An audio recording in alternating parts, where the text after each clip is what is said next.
All right, welcome to another episode of Real Japan. I am Josh. I'm Jason. And I'm joined here on the mic with... Tara. And Stacy.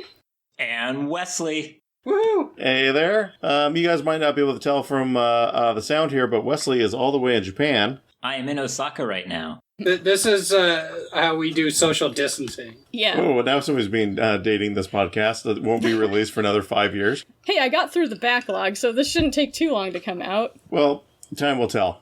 So today we have watched a gem of a movie. You have to go back in time, though. All the way back to 1974. Wow. I'd say that was before we were born, but I think that's only true for me. Oh, fuck you. Boom! No.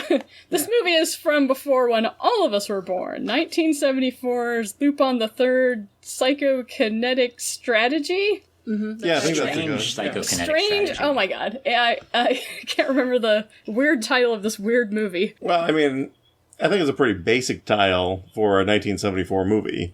Mm-hmm. But, yes, for people who may not know, Lupin III is, a debonair thief, a man of many disguises, Yes. a rapist. Whoa! Yeah. It was a different time then, but yes. Yeah, Bond did it all the time. Yeah. This is around the time when Sean Connery's Bond, so that's like the norm. Yeah. Yeah, but he usually seduced girls. Lupin, just chased him around Benny Hanna style, as Stacey put it. Benny Hanna style, wow. I was trying to say Benny Hill style, and it came out incorrectly, obviously. You mean that's not how it works in Japan back in the 70s? I don't know, I wasn't here yet. Because my understanding is the Bond movies are just how it worked in England. Oh, definitely. It's just a BBC documentary of England in 1974. Yeah. So would you say that Lupin III is a documentary of Japan in the 1970s? Yes. I would actually vouch for that. I was very surprised when they were walking around. The cars were a little bit dated, but nothing else was. I mean, it looks to me like it's just Japan from 10 years ago. No, the trick was you could tell by the cars. That car that Fujiko picks him up early on is a sweet classic, 1960s Austin Healey.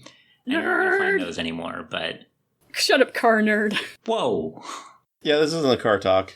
So for people who are unfamiliar, Lupin III, like I said, is a debonair thief. Monkey Punch, the name of the mangaka, ripped off another story made by a Frenchman who had Lupin the First, and decided to make a story about his great-grandson. And then, since this is also back in the 60s, Japan didn't have copyright laws. So he was allowed to freely steal all the ideas he wanted, much like the character Lupin III. Aha! Yeah. So he mixed in a bit of James Bond, a bit of slapstick. He likes the kind of a lovable rogue type character, and then of course throws in a cast of characters to go around that. So the main group is centered around Lupin III, also his erstwhile companion Daisuke Jigen, the gunman who can shoot somebody in 0.3 of a second. Fujiko Mine, the femme fatale, who originally was supposed to be a bunch of different James Bond-esque girls that changed every time, but then Monkey Punch got lazy and decided just to do one girl that just changed outfits constantly. I just want to step in really quick and say that Fujiko Mine's name in Japanese means Twin Peaks, because she's stacked!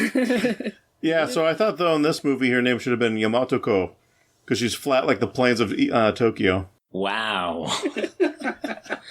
And missing from this movie, but appearing in the original series, was Ishikawa Goemon, the samurai, but I guess they didn't have the budget for a samurai, or... Yeah, they couldn't afford a samurai guy to stand in Japan in the 1970s. Yeah. Goemon the Eighth. Oh. Isn't it the Eighth? Sorry. Yeah, I think it's the 8th. I don't remember. But yeah, it's interesting because both he and Lupin's foe, Zenigata, are actually descendants of famous Japanese historical characters, because like Josh was saying, he just stole a bunch of shit. So yes, Goemon is descended from Ishikawa Goemon of the 16th century, who once tried to assassinate Nobunaga Oda. Yeah. Very interesting. Very interesting. I guess we kind of go into, like, how familiar each of us are with the franchise that the movie is from. So, I mean, Josh and I have both seen some of the Lupin TV series, like, not all of them, but at least parts of the 1978 one, and then also the most two recent ones, I believe, and then various movies here and there that came out over the years. Well, but it's one of those shows. It's like Scooby-Doo. You watch 3 episodes, you nailed the premise. Yeah. You know what it's about. The most recent two, though, what Stacey was just saying, part 4 and part 5, are more storyline driven compared to like parts 1, 2, and 3, which were more one-offs. It is true, but during this period of time, you will still see Lupin jump out of his trousers and try and sexually assault a woman. Seduce. It's more seduction. I think it's more seduction. Is it seduction to have a skinny, half French, half Japanese guy jump out of his pants in his striped boxers and kind of try and do a swan dive into a bed? In the 70s, yes. That would scare me. So, Tara, what's your familiarity with Lupin? They asked me what generation. I said the 5th. They said you have to watch the movie. Yeah, it's like, that doesn't really roll off the tongue as well as Lupin the Third. And Jason, your Lupin experience? Only, like, basic stuff. I know the main characters and the kind premise. of general premise. And you know that Wes cosplayed as Lupin one year, and then Kenny cosplayed as a different Lupin based on the color of jacket a different year, and then one time they cosplayed both of the same year. Yeah. Did we? Yeah, I mean, it's just Kenny in a suit. Yeah. That's true. Yeah, I've cosplayed Lupin a couple times because it is pretty easy. Well, you also have the build for it. Tall, lanky. Drops his pants a lot. Yeah, that sounds like Wes. That's Now, our Wes. Dun dun dun. I'm sure Jen appreciates it, but... I just want to say the first picture that my wife saw of you lot, I was the one wearing pants and Josh wasn't. It's true. It's true. So should we talk about my history with the series? Yes. Yeah, well, you said you cosplay, so go ahead. I've seen pretty much everything. All right. Well, so I do have questions for you as we'll have. We'll now go into The actual review. the actual review of it. Yeah. As we're not that familiar with, well, especially the original manga, how true was this movie to the manga itself? The whole line of the Lupin Empire. No. No, just no. Just no. No. This was all made for the movie. It was very strange. Like I'm watching the intro bit, and I'm like, well, I guess this is a way to quickly set up a movie, but it's a very odd way to do it. Especially because by this point, the first season of the anime had already come out. It was 4 years later. No, this movie came out in 1974, and part 1 of the anime came out in, 1970. It was part 2 that came out later. Lupin the Third, first season. Pilot film came out in 1969. Anime came out from the end of 71 to 72. All right. Well, this is why Get you're the wrecked. Lupin expert. Thank you, Lupin expert. And what was the theme song for that first anime season? I don't remember.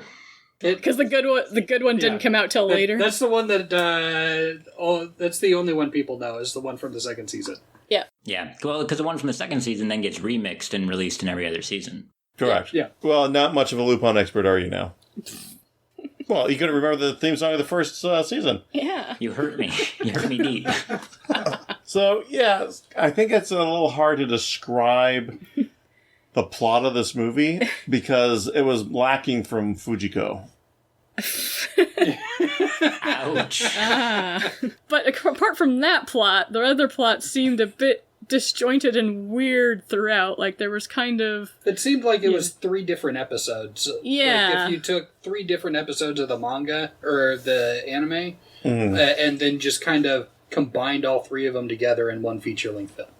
Yeah, no, I'll agree with that because the first one was very much kind of setting up the characters, you know, with Lupin falling in love with Fujiko at first sight of her in a prison van. Yeah. And so he, follows her. As he rear-ends a gay guy. Yeah. Who really, sets up a good proposition, I think. Yeah. Like, oh, you rear-ended me, and there's no way I can get married, so... And then you got Fujiko's sweet prisoner uniform with her prisoner number 696969. And let's not forget that really hot kiss with that prison guard. Oh, yeah. Yeah, the Spider-Man's inspiration for the upside-down kiss. Yeah, clearly. 100%. Yeah. For those who haven't seen the movie, he hops on the prison van, talks to her through a window with bars, and when he goes to kiss her, she swaps it so he kisses the prison guard. Yep. Yeah, that's the classic thing. The main thing is that he's upside down, just like in the Spider-Man movie from, what was it? Early 2000s. Early 2000s? Yeah. Yeah, with Tobey Maguire. Yeah. Clearly a beautiful romantic moment. And the movie was much more gay in the first 5 minutes than I was expecting for a 1970s film. 1970s Japanese film. Yeah. Yeah. Mm-hmm. So, some of you have watched some Lupin before. Did you notice the homage to the original opening during the prison escape? Yes, with the back and forth prison lights as they duck through it and stuff like that. Yeah. Yeah, I thought that was pretty cool. I did like how at one point Fujiko throws her pants to distract the guards. Yeah. And then they jump 20 feet in the air to avoid bullets. Because this kind of went into a lot of the slapstick territory, which sometimes worked better than others. Other times it was just like, this just seems weird. And Name one time the slapstick did not work. Most of the times. You were saying Benny Hill earlier, and I was really getting kind of a 1970s Hanna-Barbera cartoon feel from it. Yeah. Yeah, there's definitely some of that. We had the Three Stooges. Yeah, so, there's another question for the Lupin expert. Did Zenigata ever have, like, a couple of dumb lackeys that were working with him a lot? Because I usually just remember him by himself. Yeah, they were added in there just as, I guess, more characters for him to bounce off that had faces, because normally he just runs around with the generic white-helmeted Interpol police. So he said it was kind of like, making like a Three Stooges type thing where it just gives more opportunities for slapstick. Well, and the police don't come across well in the original Lupin that I remember, but in this one, the police don't really come across well because he's trying to steal or get a ride, and he's like, there's a naked dead woman over there. Like, what? Naked? Oh, you said beautiful? They kind of ignoring the dead part, like, there's like the naked and beautiful. We're gonna go find that girl, and I don't want to know, her. but help yeah. her. Yeah. She's already dead. It's the Koban. It's the police box. They're just going to get in her box. Anytime you're in trouble, you can always go to a Koban for help. Yeah, clearly. And they'll go try to find a corpse and do unspeakable things to it. Hey, the security guards later in the film, I mean, they pretty much just, did the same thing, but just over a woman's hand. Yep. Yeah. They at least had the foresight to play rock, paper, scissors before seeing who could go check it out, though. Oh, yeah. And then they both went to go check it out. Yeah. Well, yeah. Because they didn't decide if loser went or winner went. So like I said, the first part's just kind of setting up the characters. Daisuke Jigen is like the last survivor of the Lupin Empire. The Lupin Junior Empire. So Lupin the first was like quiet. Yeah, he just did criminal things, and then But the he second was one had quiet. Yeah. Mm-hmm.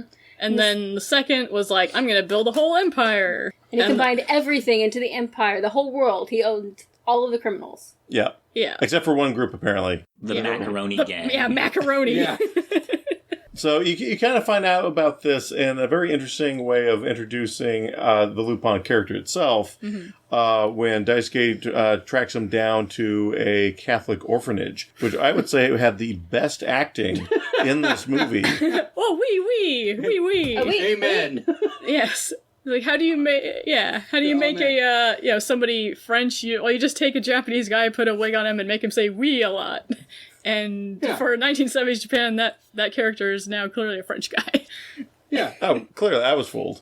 There was actually a lot of impressive French in this movie. Remember when the chief of police had to read the letter from Interpol that was all in that French? was pretty impressive. And the subtitles said pseudo-French is being spoken. Yes. Yeah. Yeah. Clearly they did the translators just kind of gave up and said, you don't care anyway, we don't care. Well, that's part of the slapstick, because then the guy's like, oh, I'm mademoiselle. It's like, I'm not a mademoiselle. Yeah. So in this, they then recount Lupin III's upbringing, where he was like a Dennis the Menace style kid, doing the all those things that Dennis Dennis the Menace did, like smoking at the age of 3, or stealing a nun's panties at the age of 5. Or, using a slingshot to break out a window at age 10. Well, that was Dennis the Menace. But and that would have been the age of Dennis the Menace when he would have done stuff like that. Yeah. So, I think we all agree that Dennis the Menace stole nuns' panties at the age of 5. Yes. Well, clearly. If he had had access to nuns, yes, but I don't think Dennis the Menace had access to nuns. He had access to Mr. Wilson. I don't think that's a nun. I think we've determined what Tara reads in her dojins. Some good old Dennis the Menace dojin. Yeah. No, my dojin consists of a completely different series that friends gave to me. Is this Are you talking about the initial D one? Yes. That was like 20 years ago, Tara. I still have it. I still cherish Just because we accidentally gave you incest doesn't mean you have to keep bringing it up so much. Whoa. Accidentally. Anyway. Well, does Wes have any takeaways from the first act? I was surprised. They have a lot of the names of the main characters, of course, but like Jigen Daisuke in this movie acts nothing like Jigen Daisuke in any other Lupin property. But he has the hat. That's like slightly crushed. And he shot like the one guy in front of him in 0.3 seconds, and then shot 2 other random directions, and people fell out of the ceiling and died. Yeah. That's true. But that also gets me to my next point, in that you were saying that Ishikawa Goemon wasn't in the movie, but they've kind of merged part of him into Jigen, and that Jigen's more likely to get embarrassed in this. Jigen, after shooting those 3 guys, like, blows off his gun and goes like, again, I've drawn blood, which is just a slight change from Goemon's standard line. Then he drops his gun, which seemed really out of place, because it's, I don't know, Jigen's like supposed to be this super hard-boiled, suave assassin, hitman, gunman in everything else that's Lupin, and in this he was more... Everything was comic relief, but he was the comic relief for the comic relief, which felt kind of weird and out of place. Well, yeah, but like you said, they could just be merging Ishikawa Goemon with Daisuke Jigen, right? True, but even still, Goemon wasn't really comic relief all that much. So that they just kind of... And the whole movie is comic relief, so I don't know if you really needed a comic relief character. Well, I think they just doubled down. I think what happened is every writer went to a separate room and came up with an idea for each of their characters, and then they came out with, we're going to be the comic relief of this movie. Fair enough. I agree with Wesley, though, that everyone was comic relief, but sometimes they were comic relief at odds with each other. Like, one was trying to pull out one gag, one was trying to pull out the other gag, and they were just...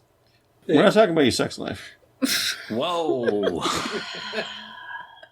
But in that vein, they would also like have references to the characters, but not just have the characters do it. And it's like, wait, this is the first Lupin movie that's been made. Why don't you just have the characters do their thing? Like for Zenigata, because he's based on the old Zenigata, the Zenigata in Lupin is always throwing handcuffs around, and he's very accurate with throwing handcuffs. That was a base on the original Zenigata being able to really accurately throw coins, to knock things out of people's hands or to just do anything he wanted pretty much by flinging a coin at them. And so you'll see this Zenigata, when he gets his pants ripped off, has a giant classic coin, just like the one the old Zenigata would throw, printed on his white boxers. So it's like they have the reference, but they don't actually have him throw anything throughout the entire movie. Yeah. It's true. And also they were apparently too cheap to buy a trench coat. Yes. But they did have plenty of fake casts to put on him as he kept getting comically injured throughout the film. I did enjoy that. Well, because that's definitely part of Zenigata's thing, right? Because I do remember seeing a couple things where he's always getting injured, right? Usually not by pounding his fist on a desk. No.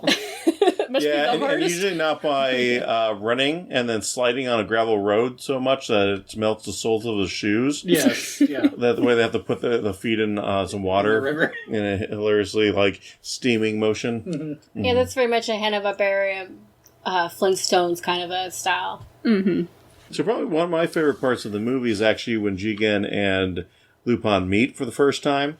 The hammer space? No, a gun space. Yeah, gun space. I thought you were going to talk about when he turns around and the brim of his hat has a little window that pops up so he can still look through it. Yeah, I noticed that. It's like, wait, was his hat always like that? Or did Lupin do something to his hat, but then it was back to normal right after? Like, oh, I guess it was a gag, probably. Yeah, the whole thing is a stretch of gags. Yeah. But yeah, the scene Josh was talking about, then Lupin chases after Jigen and shooting at him, and he keeps pulling out different guns. It's like, how many guns do you have? And because Lupin keeps stealing them. Yeah. Right? Lupin keeps stealing all of his guns, and then, Jigen opens up his jacket, and you just see he has, like, tons of guns just shoved in there. Festooned, I think is the word. Festooned, yes. And Lupin's like, I give up. Yeah, this Lupin's a little lazy. I mean, Lupin's lazy, don't get me wrong. Mm-hmm. But this guy seems more lazy than a normal Lupin. Well, Lupin, if I remember, like, he lazily planned things. Was lazy, but he, like, had some planning. This guy just kind of, like, just... stumbled into everything. Or just, sleight of hand, and it's there. Mm. It's made him seem lazier. Yeah, I don't think the white disco suit with the kerchief off the right side of his neck was really sold me on the Lupin character either. Although, that's really good for, like, a Fred knockoff from Scooby-Doo when they were doing the running around through the concrete tubes. Mm-hmm. Yeah, that's one of the Benny Hill sequences. Yeah, where they're all chasing after Lupin, and there's all these concrete tubes. Like, there's a point where he's sitting outside the tubes. He's not even going in and out of them, and they're still just running back and forth around him. Like, they should see him, but I know it's a gag sequence. But they were, because they were talking to him, and he was saying, "No, he went that way." Yeah. He was directing him for a while. A couple times he was, like, traffic directing him, like... Yeah. Mm-hmm. Silly. Very silly. Well, yeah, there's also a lot of, like where they stop the film and then cut it in order to create special effects that led to this kind of interesting situations. Yeah, it's like, we're just gonna boop, boop, boop, just show the character moving, just boop, boop, boop, like, by cutting it. So now they're over there, we're over there. And I don't know, is this supposed to resemble manga paneling or something? I don't know what the point was. It's just supposed to be that he's moving faster than the eye can see, so that's just their way of, back in the 70s, kind of cutting that in. Because they've used that kind of, that style in other things. Well, it's true, because in the $6 Million Man... Yeah. The reason why that's a kind of iconic opening scene where they're like, they rebuilt them, they made them faster, and then he's just slowly running. Boop, boop, boop, boop, boop. That's because they couldn't make him actually faster, so they just slowed him down to show that he's running so fast, Well, they did show us some amazing 1970s technology where they took, like, this old photo and then blew it up, like, 100 times, and it was super clear. Like, I don't know how that worked, but apparently it did. No, they just did the old zoom enhance trick, and it worked. Actually, they blew it up 100 times, and they blew it up 100 times more, and then an additional 10 times to get the tattoo.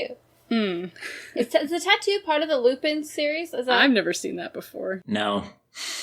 We're going to put in just a quick rule here. If you have to ask if it's part of the Lupin series, the answer is no. Yeah, all right then. Yeah, just making sure, since we didn't see everything, but I'm pretty sure, they've shown Lupin jumping out of his clothes many times, and there was never an L-shaped tattoo on his chest before. I remember, I thought it was Lupin the 5th. Oh yeah, so maybe the 5th generation Lupin might have a L tattoo on his chest. Yeah, maybe that's what this is. We're actually just seeing that one. Oh, I was going to say, they were kind of using that L as a calling card type thing, where in the original he just draws a little cartoon face of himself as a calling card. Like the giant rubber stamp that they used to mark the truck. Yeah. That they conveniently still didn't notice. Yeah, I know. It's like, let's mark this truck so it's obviously the one that we need. And then, where is it? We can't find it. In that scene, someone else had come in behind him and marked all the trucks so they couldn't find it again. And who was that person? Fujiko. Exactly. That would say that would probably be the best character that really holds true to the manga and anime. Is Fujiko. When he rescues her from the prison, he goes in for the kiss, and of course she does this. Yeah. That old standard trick that women do, when they pull a playing card out of their panties and then fling it at a tree to cut the branch to make it fall on people's heads. Yeah. It apparently doesn't knock them out. It just paralyzes them. So when you tip them over, their feet go straight up and stay straight up. Yeah. Uh-huh. Yeah, that's how brain damage works. Yeah. Or you can also use a playing card to knock a light off a light post and then pretend that it knocked you out. But then when Lupin goes to rape you, you kick him in the balls, and then you run off. It was not on the balls. Well, it was squarely 3 inches from the chest. Yeah, clearly it didn't even touch him, but it looked like she was trying to kick his balls. But Okay, that would bring us to part 2. Part deux. Part Oui, oui. Yeah, remember, this is French. Yeah. So with part 2, I mean, the main thing was now that the gangs got together, now that Lupin wants to be with Fujiko, she does her standard trick of saying, "Oh, Lupin, let's go steal me some diamonds." Yeah. And I'll emeralds. totally let you get with me after that. Wink. Yes. And that part, at that time, the gangs also found out that Lupin actually existed because up until that point, they thought they had gotten rid of the whole Lupin family. So you're talking about the macaroni The game? macaroni Yeah, game. macaroni game. Yeah. Yeah, so that's kind of leading to the lead up of the second part, is that. But it's still more focused on, like, the Zenigata bit. Yeah. More so, I think, than really fully introducing the macaronis. Yeah. But there was a gag bit where the faceless man, the Don of the macaronis, had a video recording, and that's did the again stealing bits from old, well, not old, Yeah. very modern and current Yes. series. At the time. Yeah. Mission Impossible. yeah. Yes, thank you. Mission Impossible, where they're like, this tape will explode. And, Yeah. they all run out of the building because apparently they think a tape will Be a giant demolish a explosion. building. Yeah. Yeah. Yes. When really it just like is in the tape recorder, just kind of goes poof. Yeah, but instead a massive volcanic eruption happens at Mount Asami. Yeah, it looked super realistic. Their volcano sequence. I mean, that was true to life from every other volcano I've seen in Japan. Yes. Yeah, so I mean, if you haven't seen it, it's kind of looked like there's a cardboard cutout of a mountain, and then just some flames shooting out of it. I want to say it's like red liquid, like spitting up. Well, I mean, it's a euphemism for sex because Lupin was getting it with a girl named Asami right before that, and then they're at Mount Asami that, Yep. has the Yeah, that eruption was to kind it. of weird where, like, Lupin's just having sex with a girl on the floor and Jigen's just in the room, like, kind of watching them. No, But- he's politely. I guess he looking wasn't. away. I guess he wasn't looking, but he was like, clearly in the same room. Well, they're kind of in the hallway. He's in the room with the toilet that he's eating something off of. I was going to say, That's my the takeaway table. with that is that's far weirder. There's just a toilet in the middle of the room. He's eating lunch off it. Lupin sat on it earlier to spy on Interpol, which is apparently across the street. Yeah. But they still Lupin- can't catch him. Yeah, but Lupin having sex with some random girl in the hallway. I don't know. I was fine with that's that. fine. I guess it was the 70s. Yes. Yeah, the sexual revolution. Yeah, I guess so. Yeah, don't push women's rights back to the 1950s. Yeah, what's the matter with you? We also learned of one of Zenigata's psychokinesis powers, which is apparently falling in a river. Yes. Oh, yes, because he can't... Wes, you've been to England a couple times. What's it that's called when you jump across pole vault across a small canal? Pole vaulting? No, there's another word. It's England. Yeah, It's like we a probably standard American word. Schooly wooly wally woo. When you give it the old ribbity hoppity. Yes. Yeah, sounds accurate. Is that what that is? Okay. I mean, There I was, me and my mates running from the bobbies after we were caught scrumping, and we got a river in our way, so we gave it the old ribbity hoppity. He fell in, we got away. yeah, checks out. All right. Okay. That's how I remember this movie. Okay. That. So, of course, since they are, the best thieves ever, they decide to sneak in wearing bright red clothing. Well, it's Fujiko. Well, Fujiko has Yeah. like a bright red mini dress, and Lupin. Well, he was wearing. I think he was wearing black with a matching neckerchief. But then they stole security guard clothes for a while. Then they went back to their. For a while, they were in him for like 30 seconds. Yeah. Yeah. It's like, why did they even bother to take the outfits if they were just going to immediately change back once they got into the jewel room? Because Okay. they had to sneak past the internal security guard. Ah, yes. Yeah, there's like 3 layers of security guards, all with different outfits. Yeah. Yeah. But my question is it starts out where they're sneaking in by Fujiko sitting on Lupin's shoulder, lifting a manhole cover all the way out of the hole, holding a cover, looking in a bright red dress. Mm-hmm. Yeah, it's another sexual euphemism. Wow. Red rocket, red rocket, red rocket. I don't think they'd bother to put a cover on it in the 70s. Oh. But so they make their way into the vault easily enough. I don't think anything really even tries to stop them. Yeah. And then, of course, the best way to steal a bunch of priceless jewels is to have Jigen shoot a hole in the wall with his gun and then feed a vacuum pump through it, which somehow links up with the sewer system, so it comes out of a toilet. Clean. Yes. Yes. Have you ever plumbed a house in Japan? Can't Only say I have. once. But yeah, so he sends the vacuum tube up through the toilet into the jewel room where Fujiko and Lupin vacuum up all the jewels. And then Fujiko's like, oh, but there's much more stuff in the safe over here. We should open the safe. Yeah, and see, that's really the big lesson of Lupin, is not to trust broads. Because if Lupin just... Yeah, right? The main thing is, he's got the most of the jewels, he can just leave. Because what's behind the locked door? Well, first, the way you open it is, of course, there's like this giant pad that you just kind of bop at the buttons in a linear sequence, and then the door just opens. Yeah, because that is Lupin's psychokinetic power. Ah, is safe cracking? Yeah. Yeah. Yeah, I still think they should have done a bit of an homage to the Fonz and just had him like this. Hey! And then it magically opens. Yeah, exactly. But it would have been the same thing, but at least we would have got another good reference out of it. Yeah, and so then you open the safe and there's Zenigata and like dozens of guards and stuff to come hassle them. Not dozens. Oh. This movie did not have a big enough budget for dozens. A dozen? Yeah. There wouldn't have been... The Fonz joke wouldn't have worked, I'm sorry. Oh. Oh, yeah, what's that? Happy Days came out in 74, and as we know, Japan is always a decade behind, so they didn't get it until 84. Yeah. Sure. All right. That makes sense. Can't have a Fonz joke. No jumping the shark this time. So, of course, then you're going to have your Benihana moments with people running around. We're just going to keep saying... Are you doing that on purpose, or... No. All right. But Lupin shows up with the golden gun that he stole from James Bond. Oh, yeah, so Wesley, is the golden gun part of Lupin?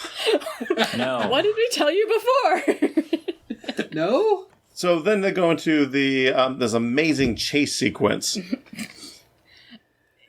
Yeah. You mean the one See, where they... everyone else is so dumbfounded by the amazing chase sequence that was put on. I mean, I can sum it up in this one scene where Zenigata is so frantic at getting to Lupin that he molests a female police officer who's driving the car and ends up... It ends up in a crash because he's touching her boobs as she's trying to drive and, like, stripping off her clothes. Like, what the fuck? And then they crash and some fireworks come up. Yeah. And then, another one of Zenigata's psychokinetic powers is that they switched clothes once they came out of the wreckage there. That was your WTF? My WTF was when she was like, I'm not married. And she starts grabbing his hands and he... Well, of course she's not married because she has a career. If she was married, she would be at home. Am I wrong, Wes? No, that sounds about right. Yeah. For 1970s and modern Japan. Yeah.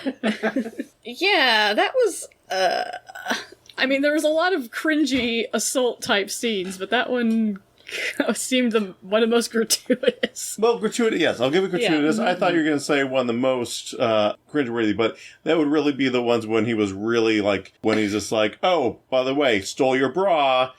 Yeah. You're clearly not into this. But she stole his underwear. Did she? Yeah. I thought she stole his wallet. Oh, was it the wallet? Yeah, stole his wall back. Oh, okay. Because she stole it first, he stole it back, And then stole her And then bra, and then she stole his wallet. Okay. and a bra back. Yeah. Okay. I thought he was making it look like she stole his underwear. Now, he just gets out of his... I mean, he usually keeps his underwear on, but he loses Yeah. his pants a lot. I mean, they would make a reference of that later No, he in lost another his scene where it's underwear. like, you sure take your pants off a lot. Yeah. Yeah, but he did lose his underwear in the movie. So after the chasing, they get away. Of course, they find out that Fujiko Mine has double-crossed them, Shocking! which is definitely not in the original. No, Wes? never. What, Fujiko double-crossing him? Yeah. That is Never happens. Never happens. Yeah, never happened. That was the part that honestly struck me as the worst, just like butchering of a character in this. If you go back and you look at the original Lupin series, in like every one of them, except for the woman called Fujiko Mine, which is garbage and you shouldn't watch it, Fujiko is, out of every anime girl, like the most loyal, the most trustworthy, the most honest, and that they chose to go away from that in this movie was just disgusting. Yeah, shocking. Very shocking. Yeah, it's like all she's interested in is jewels. I know, what the fuck? Yeah. That's not Everyone her. knows that she's also interested in money, in rare artifacts that she can sell for money. Money. Different currencies of money that she can then sell for a common currency of not money. Exactly. She called her Fujiko Money. Well, what? Because she's flat like a dollar bill. Wow. So yeah, after she escapes, then it kind of starts going into like the third and final part of the movie, the third episode. Yeah, so the first Mission Impossible is to send assassins after Lupin. And the first one, Lupin quickly dispatches so fast that he had to rewind time, break the fourth wall, and show him how quick he actually dispatched this person. It was pretty impressive. Yeah, he definitely, I don't know why he felt the need to run around a train car to get to him, just to hit him in the back of the head with his trademark golden gun. But I actually preferred the cut from, like, the preview that just showed those two just, like, shooting at each other. Yeah. Yeah, because we looked at what special features were on the disc, and it's like, oh, here's a trailer for the movie, and it's like, well, what does it show there? In the trailer, it showed those two shooting each other. It's like, in the movie, they didn't shoot each other at all. He just went and knocked him out, and that was the end of it. Yeah, and the trailer showed Lupin flying around in a helicopter shooting gangsters, and that also didn't happen. No. His going around the train car made actually a lot of sense, because you had to break line of sight so you didn't provoke an attack of opportunity. Yes. But that's only if you don't, if you stay at 10 feet outside of his range, you'll be fine with that too. Yeah, but he wasn't going to shoot him, he was going to karate chop him. You're not going to karate chop him from 10 feet away. This isn't D&D. It's not? Yeah. And the thing about that is that he was like a cowboy. Every assassin had a very stereotype. You need to have your assassins have a stereotype vibe. Mm-hmm. Otherwise, how can you tell them apart? So this was the cowboy assassin. Yeah. Exactly. Think to Star Wars, right? Mm-hmm. It's like, let's get a group of assassins, and they're all widely different, right? They even go to points to one in specific, and goes, no disintegrations, right? Because they're all a cast of unique characters. They're not the faceless Interpol people, or the faceless gangsters. They are the lone cowboy. The 6 girls in hot pants that dance fight with them. Yeah. Okay, but there was a scene between the 6 girls and the lone cowboy. Because it started the lone cowboy. Lonesome cowboy. Yes. Yeah, then he was having fun with the lady. Yeah, he was having a very censored sex scene. Yeah. With some other lady. And with assassins hiding in the trees. Mm-hmm. Which led to more, like, kind of slapstick type fighting, but with guns. Like, where he shot a bullet back and it went, like, through the barrel into the guy's eye. Yeah, that was great animation, I thought. Yeah. And then the eye wound itself, I was getting major flashbacks to Rikio. Yeah. I know that we should check to see if the same makeup artist worked on both films. Well, I think if one was Japanese and one was, like, Hong Kong, they're probably not the same. Yeah. This was the 1970s. They were still the same then. Okay.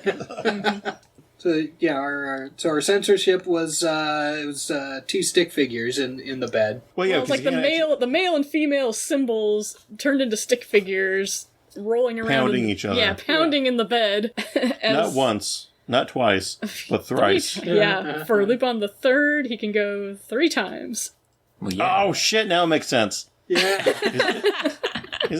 It's not because he's a third in the generation. I assume that's original canon, right? 100%. You heard it here, guys. Yep. No, the assassin was waiting and kept trying to shoot him, but he wouldn't because he might hit the girl. No, I thought he didn't shoot them because they turned into stick figures, and he's like, I can't shoot a stick figure. I need to shoot the guy. Yeah. That's why the assassins didn't shoot, is because they couldn't see him. Because he's being censored. Yeah. Yeah, I mean, they even had the whole thing where they're like, we have to cut this. Mm-hmm. Yeah. It was like something like, due to 1975 statute change. Didn't it flash on that screen really quickly? Yeah. Yeah, I mean, it's just like... Yeah, it was just like a specific law number. Law number blah, blah, blah means we can't show blah. Yeah, but it was a different time then. Is there, it's probably not rated, right? I think back then it probably wasn't rated. Yeah, back then, things appeared on TV like Gona Guy's Devilman Crybaby. It's a better time. Well, I guess not Devilman's Crybaby. Oh yeah, not Crybaby, but Devilman. But other Gona Guy stuff. Yeah, that was like Saturday morning. Saturday morning with the kids. Yeah. You mean like Blockbuster? It was in the anime section, so it must be a kids movie. Mm-hmm. Oh yeah. Yeah. La Blue Girl, totally fit for a 6-year-old kid. But Cat Girl Nuku Nuku, totally, you have to be over 18 to rent that. Yep. Fist of the North Star? Yeah, Shonen. Yeah. Mm-hmm. Yeah. Isn't Shonen Jump the magazine for kids to read? No, because Blockbuster didn't know what Shonen Jump was. So, after he hit the two assassins, then we come to the musical number that every movie needs. Mm-hmm. Where you have 6 girls dressed up as nuns, but then they throw off their habits and they've all got hot pants, and then they all start doing a dance sequence. So you guys all saw that coming, right? Mm-hmm. No. No, I was too busy. Maybe it was just me, but as he goes walking by the nuns, before he even said something about him, I'm like, all those nuns are wearing high heels. Something's going to happen here. Whoa, I think... Well, in my dojins, old nuns have high heels. I just saw the nuns and knew something was going to happen. There are 6 nuns in a Lupin movie. And it was late at night. Yeah. Yeah, I think... And they're not really close to a convent. I mean, it's Japan. Yeah. So... Yeah. I mean, they were very suspicious from the start. Yeah. So, like, my question was this, like, some well-known pop group or something? Yeah, they're called the Poppies. Mm-hmm. Because it was on all of their monogrammed leather jackets they wore. Yeah. Because it seemed very random. It seems like this is a reference, that people watching this movie back in the day would understand. Like, oh, it's them. But we didn't get it. After they did their number and their fight, the fight ended because they accidentally ripped off his underwear, looked at him, screamed, and ran the other direction. Yeah, he should probably get that checked. Yeah. Well, yeah, they all saw his dick and they ran, and he's like, oh, why'd they run? And then he looks down and sees his own dick and is like, it's like, because apparently he's never seen his own dick before, I guess. I think he was just embarrassed. I mean, he tries to keep his pants on all the time, and then this woman comes along and just cuts him off with a knife she pulled out. That's embarrassing. Yeah, I mean, all he was trying to do was sexually harass him. Yeah. And then they pull out a knife on him. Yeah. Rude. Well, to be fair, they were attacking him first. I don't know if that actually counts as reasons to... I'm trying to debate the law in my head here on, like, if somebody attacks you, are you licensed to then be able to sexually assault them in return? As, like, a defense? I don't know if that would fly. That's my thing, is I don't... Because he flung them away. He did cope feels, which wasn't right. But then he flung them away. Mm-hmm. I don't know.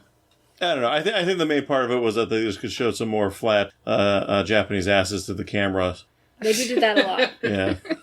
Yeah, so after the assassin sequence, the movie transitions to, the next big score because, most spy movies, I should say theft movies, kind of center around the big score. This movie shoves in 2 of them Yes. in its runtime. And then they finally kind of introduce why it's named the psychotropic gunshot. Psychokinetic. Strange psychokinetic strategy. Yes. With some weird Peruvian pots that have gems in the eye. Well, if they're Jomon period Japan, it wasn't even foreign stuff. It was national. Because they're so cheap they can't even go international. Yeah. Most Lupin shows actually, I think, take place in Italy.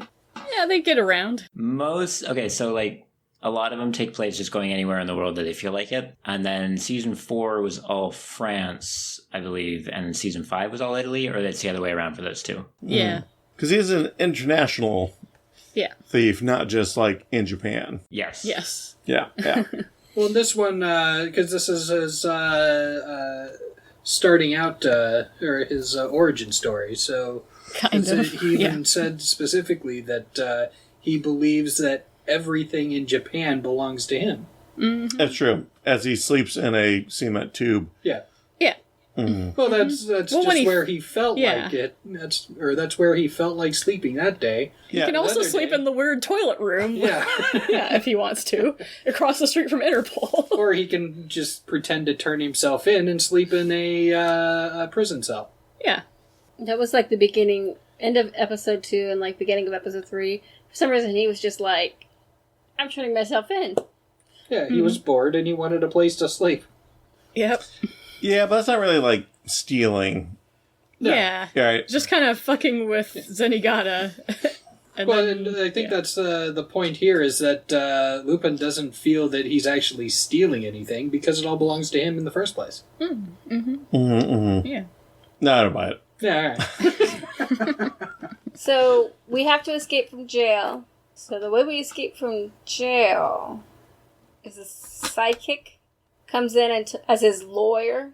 No, No, it was Jingen. it was Jingen. He comes in dressed up as an old Japanese guy who's a lawyer. Talks to him while the Larry and Curly are sitting outside. It is easy, though, to see where the mistake came, because the guy playing Jigen didn't look like Jigen, and he did look like an old Japanese man. Yes. Yes. Yeah, there wasn't much acting there. Mm-hmm. Yeah, really, the only true acting was the French priest. Everybody else has played old Japanese guys. Yeah. Oh, subarashi! Amen. Well, even Fujiko played an old Japanese guy. Yeah, at one point Fujiko played a dirty hippie leading Lupin and Jigen astray because she just felt like it. Sounds like something she'd do. Yeah, because she's Fujiko and she's always be deceiving. Yeah. ABD. Yep. So there's that, again, slapstick bit where Jigen goes in to get Lupin out of prison, comes back out. You can actually even see where they cut the film because it jumps a bit. Yeah, I know. And then they replay it again. Yep. Yeah. Yeah. When they could have just, apparently, I think they could have just like cut a hole in the wall and then just had the guy go around and then come back out again. Yeah. Yeah. Yeah. And of course, it's the slapstick Mo and Curly bit of like, oh, well, one. Well, the lawyer came out, and then like 30 seconds or 10 seconds later, another lawyer came out, and they're like, wait a second, didn't the lawyer just come out? Yeah. And did another lawyer just come out right after him? Oh, yeah.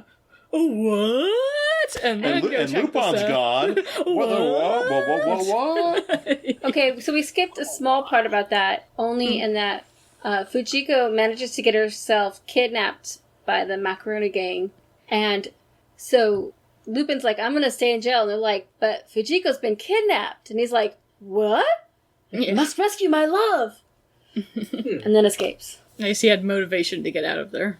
Yeah, because that's the only thing that motivates him. Mm-hmm. His poon. Well, Fuji's poon. Yeah. The promise of it that she's totally going to deliver on, wink. Whoa, are you saying that she's obligated to deliver poon to a guy just because he helps her? No, I'm No, just... someone's pushing women's rights back to the 1940s. No. Whatever.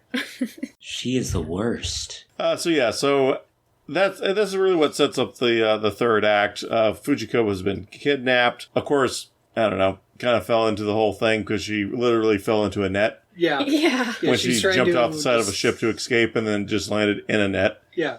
That Yeah. She didn't see when she I know, because she was like jumped out. jumping off the side and Oh, she well. jumps directly into... Like, it's not like the net was purely below. The net was hanging down from where she jumped, so Well, she should have well- seen it. No, I will defend Fujiko on this one. Oh, okay. Because when she jumped, it totally wasn't there. Because you can, again, see the cut in the film where they then magically appeared. Where they magically appeared, yes. Maybe she was aiming for the net. Maybe it was laid out flat and she was aiming so as like a base to catch, so then No, drop because the down crane into the wasn't water. there. I was working it. Yeah, I think at best, if the net was laying there flat, she was attracted to it because, two peas in a pod. Whoa! So, Lupin escapes to go get Fujiko, and so this statue with the gems, this national treasure, apparently the macaroni guy has forgotten about Lupin because he's in jail and they don't care, so they're going to do this big theft. So they got this whole plans. There is a bit of an artistry to pulling off a heist. This is not a heist. This is they literally dropped some rocks on a road, waited for the cops to get out of the car, roll the papier-mâché rocks off, while being very pleased with themselves to do mundane work. They had a whole song about how great they were. Yeah. And then they jumped out, surrounded them, and said, "Hey, give us this thing." That's not a heist. That is very lazy thieving. Hold up. You're missing, once again, this show has borrowed something from another product. This whole heist was just flat out the opening scene of the 1969 version of The Italian Job. They're driving through the mountains. They drop boulders on the road to stop them. The mafia shows up on the hill all holding guns and says, "Turn around and get the fuck out of Italy." You son of a bitch. I'm in. All right, we're back to the heist movie. Yeah. All right. The heist is on. So it was a heist because they actually heisted the whole scene from another movie. Yeah. I'm pretty sure we could probably resplice this entire movie by finding other movies and shows and then string them together. Yeah. Probably. Now, this is one of the parts that I was actually kind of the most perplexed about is, this is happening, but again, the focus is on Lupin rescuing Fujiko, who is in some sort of concrete bunker that's set out to be like a 1960s Ocean liner. Yeah, kind of set out on the coast. And he goes to rescue her, but then somehow the whole building gets spun around. Because he kind of crashes up against it and then it spins. Yeah, that's not how foundations work. Yeah. It was built on a cliff, so there wasn't any foundation. So they didn't put any rebar standing up to keep it from spinning. This is Japan. Yeah. Land of earthquakes, volcanoes, typhoons, Kenny falling out of bed after eating the entire Japan supply of butter. No, Josh, again, you are forgetting. This is 1970s Japan, which means that they either built things out of wood or they didn't have all the new engineering codes put into effect after the Kobe earthquake, which was in 95. Or in that magical period where they did a bunch of concrete structures, but they didn't know what they were doing, so the buildings could freely spin. Yes. Science checks out. So like Osaka-jo, or Osaka Castle. Yes. Which was also built in the 1970s. So I have a theory that if we ran a motorcycle into Osaka-jo, it will spin around. Yeah. Wes, you have to go try it out. Yeah. No, see, because you're forgetting the important part again. As we saw in Ninja Batman, Osaka-jo is actually a dormant Joker robot castle. That's true. That's true. Which leads me more credence that it would probably spin. It's true. Very true. I will concede. So once the building spun, it spun off of its foundations, and then they did, and I know I've seen this in several movies from that same time period, that whole bus on or car on a cliff joke. Again, that was the end of The Italian Job. Now the entrance of the building is over the cliff, so they're oh, whoa, we can't get out because the oceans will fall into the ocean. And it's just tilted, teetering, the whole building's gonna go. Yeah, so Lupin and Fujiko are she's oh yeah, we'll save the sex for later. And Lupin's no, let's just do it now. And she's okay, sure. As the building keeps tilting more and more, and then they're what's going on here? Oh, things are rolling to the other side and I'm sliding down. I don't know what's going on. Let's just keep trying to have sex here. And then after a couple minutes of that, they're oh, the building's tilting? Oh my god! They don't have sex. They don't. They're trying. So nobody watches the movie to this point and gets disappointed by Stacy's comment. I said they're trying, not that they are. Honestly, I think the person who gets the most action on screen is Zenigata when he's filling up that cop in the car. Oh, God. Oh, it's true. It's true. No, because you're forgetting about that random girl that... Lupin banged like 2 random girls. Yeah. Like the one in the... One of them was entirely under sheets and you didn't see anything, and the other one they got censored. So the one you see the most action on screen is Zenigata in the car. Well, if that's how we're saying it, then the one who got the most action is the male stick figure. Male stick figure wasn't credited in the credits, so he probably didn't get his SAG rates. He didn't have enough lines. Yeah. But he was all lines. So, luckily, Daisuke Jigen is the solely competent person out of this whole masquerade of a movie. Mm-hmm. Because while that's going on with Lupin, and Zenigata has managed to get his entire Interpol task force captured by the mob, Daisuke just swings in with some helicopter that he happens to have, releases the Batman-like magnet. Yes, the giant magnet, and then picks up the safe and... flies off, and then shows up just in time to rescue... Lupin and Fujiko from the house that they're now falling out of, because, they eventually slid out the door and were hanging off the cliff. Okay, but we gotta get to the best part of that one, is that they managed to crawl up to the side that's not hanging off the cliff, that's not teetering, and it looks like the house might, but then the unconscious guy rolls to the door, and they fall out because it tilts more.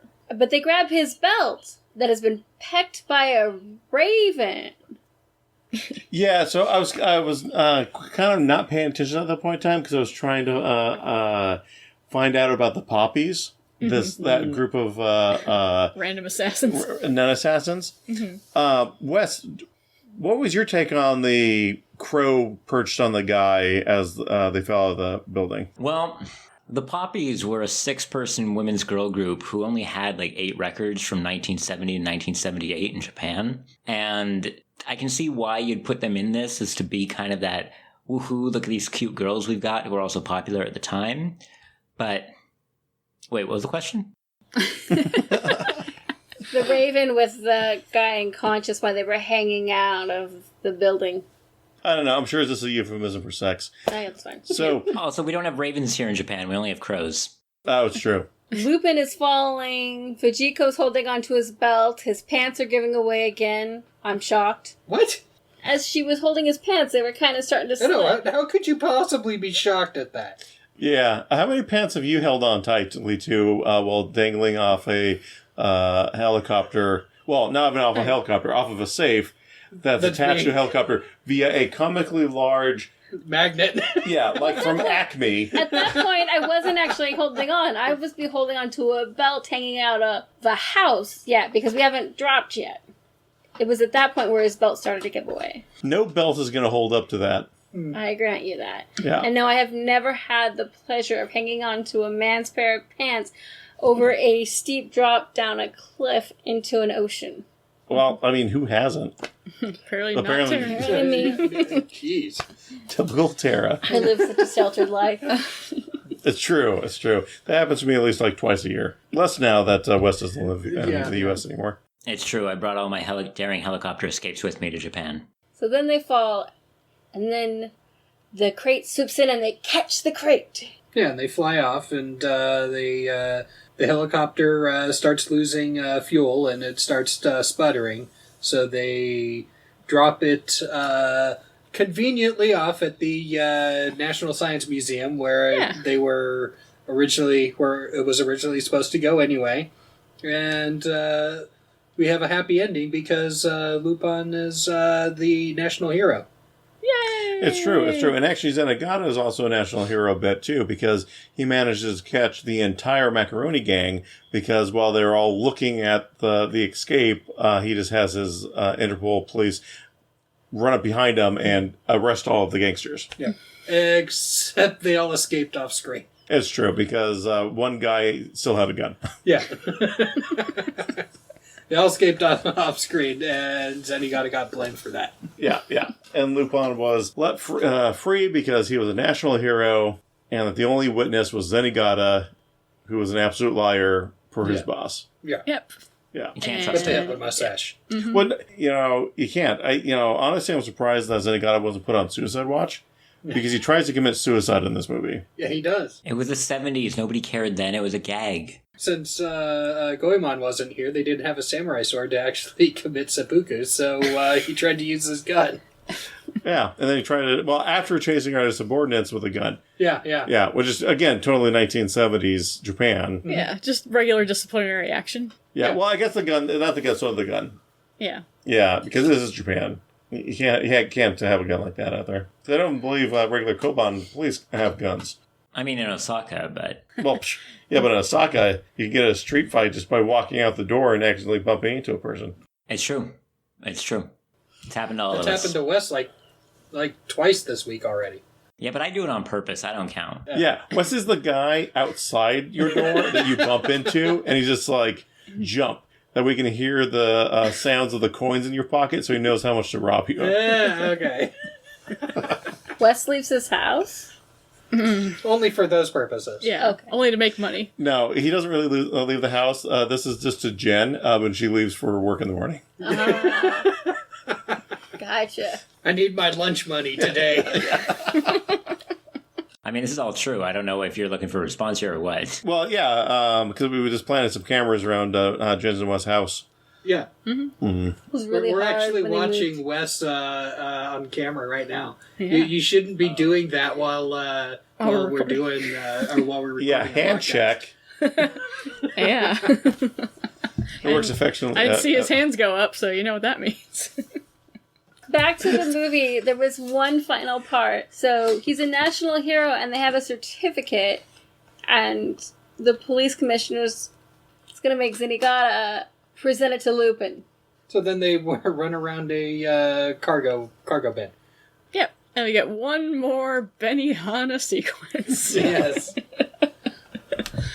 Like, oh, So- that's wacky. And then he breaks the fourth wall for the final time, where he looks at you and says, "I'm tired, I'm done running." Lupin does as he breaks through it from the chase. He's Yeah, just but like, you would never hear from the actual Lupin. He's always running. Abayo, Totan. See, exactly like that. So overall, what do you guys think of the film?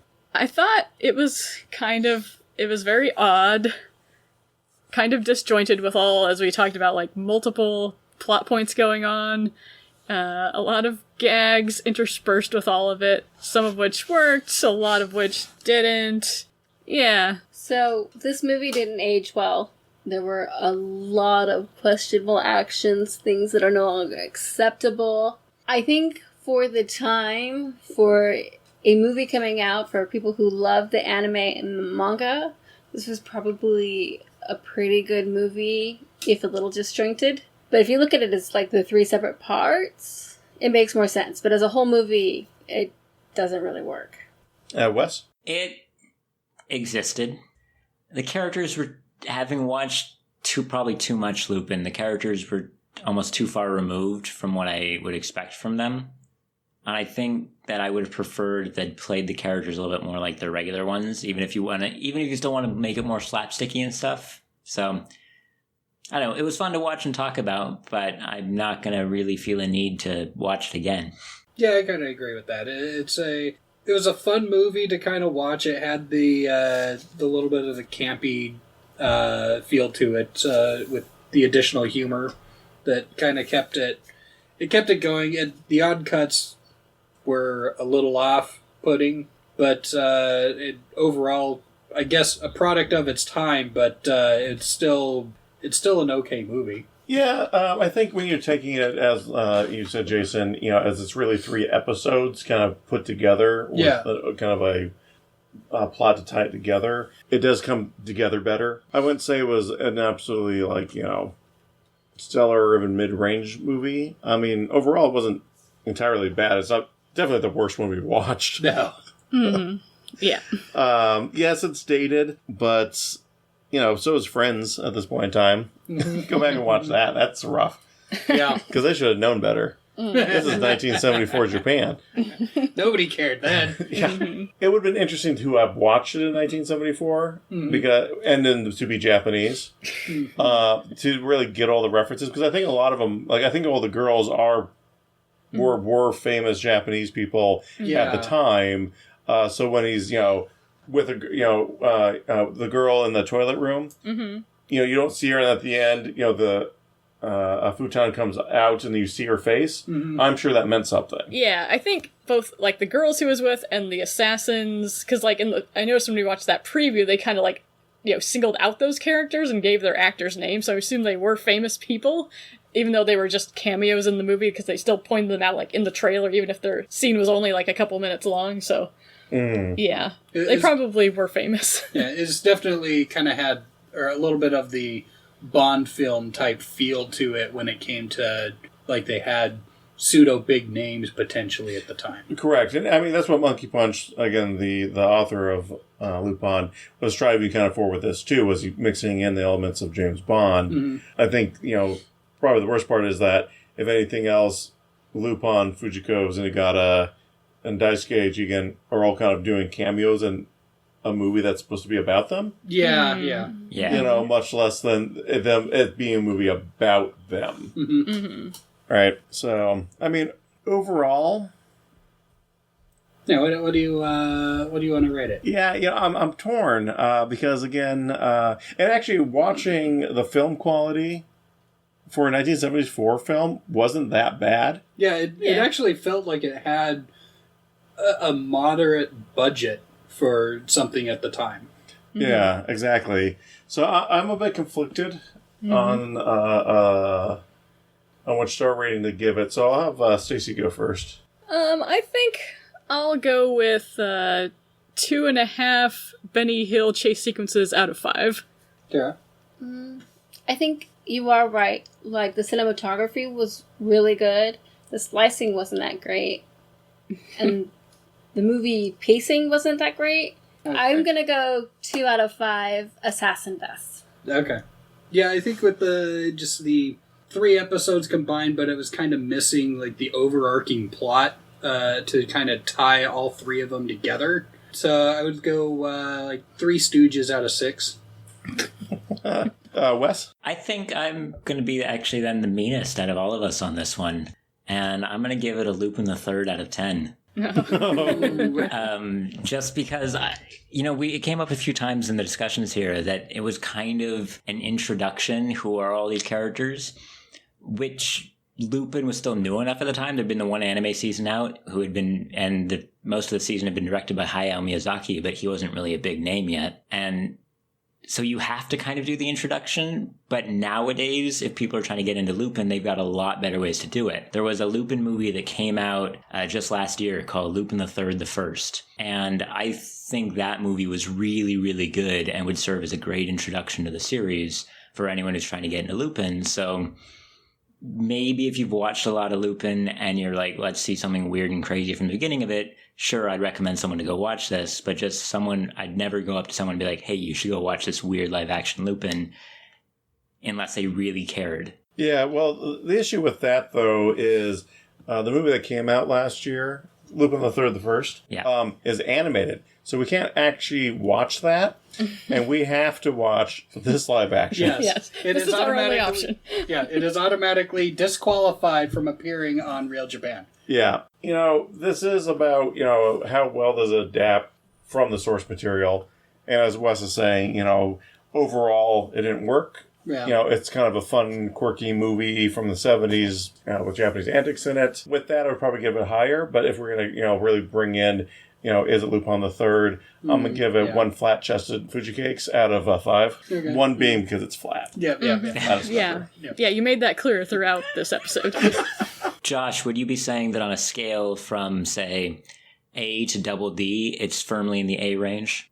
Oh, hands down. Because she's still very attractive, so I'd still be masturbating to her. Wow, okay. And now you have more to And cut. now we're done. Hold it. And now I'm done. Dun dun, Lupin the Third. Lupin the Third. Oh wait, that's the opening to the original Lupin. Oh, you just remembered. Watch.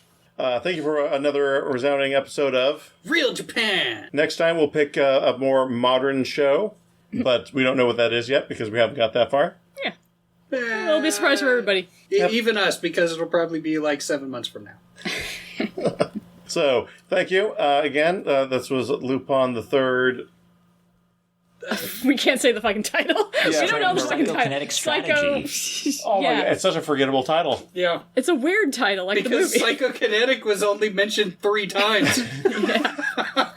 But it wasn't really strange. It just seemed to be very common. Strange psychokinetic Strategy. strategy. Yeah. Was there any strategy? There's zero strategy. Yeah, there's a strategy. But it was There's strange that. psychokinetic strategy. Yes. Yes. Yeah. That is the title. I mean, the main thing, it's Lupin the Third. Lupin the Third. Da, da, da, da, da, da.